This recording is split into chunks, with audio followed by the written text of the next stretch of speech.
Hi everybody, this is Rick Macy, Pokemon Refrigeration Service, part 4, 5, no 5, on the brand new luxaire rooftop central air conditioning system.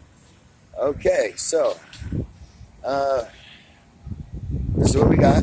Taking the panels off to access the coil, which makes it easier to find the leak.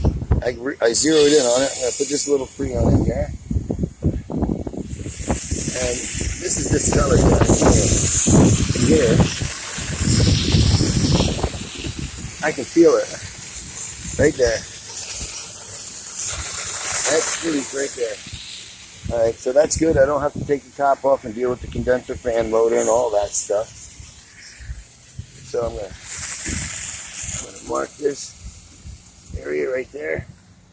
Alright, so I know it's in that area. I have to remove these coils, these fins, to braze the leak. Hopefully it's going to be brazeable from outside, or I'll have to take top off and go down inside and get that brazed. And it's all part of the day's work. Okay, this is part 5 of rooftop, brand new luxaire central air conditioner not working.